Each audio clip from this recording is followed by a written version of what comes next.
Yes daw, Davao Death Squad. Ano?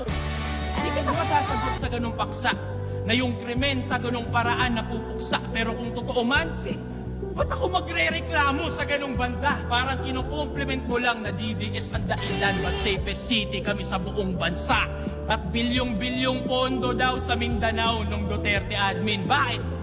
Kung hindi dahil doon, malamang hanggang ngayon wala kaming bypass road, tunnel road, investor na dati takot mamuhunan. Naririnig mo lang kasi yung putukan pero bingi-bingihan pagdating sa pinag-uugutan. Napupusan ng yung Mindanao ng isang termino. Isang termino! Tingin mo na kaagad sukdulan?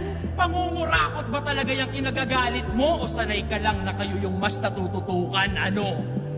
Ayaw mong maging balanse yung bansa pero panireklamo niya sa akin na bakit yung Mindanao wala masyadong building? Tangina mo! Tinuturing na food basket yun sa atin.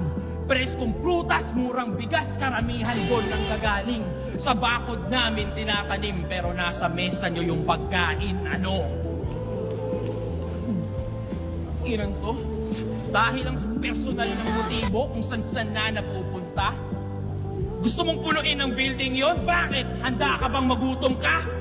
Sinabihan mo daw yung mga tropa mo wag mag-react sa rounds ko? Sige! Gaga! Maaaring lamangan mo ko sa ingay pero sa isip, asa! Lagyan mo man ng silencer, aking matitinding bara, mapipigilan mo lang yung tunog pero hindi yung bala!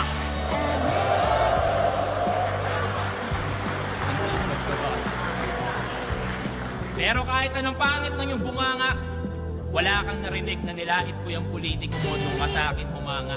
Kanya-kanya tayo ng pinagdaanan. Ba't kita didiktahan sa kung ano ang tama? Walang nananalo sa gantong debate pero talo yung walang pangunawa. Tandaan mo yan. At doon tayo nagkakapareha. Parehong merong hinaing, pareho din na may reklamo. Pero di sapat yung piling lang edukado. Dapat danas mo yung hirap ng mga tao. Ngayon tapos ka na, pakisabi din sa iyong amo, galing pa ng DDS, ikay malinis, trail na pa.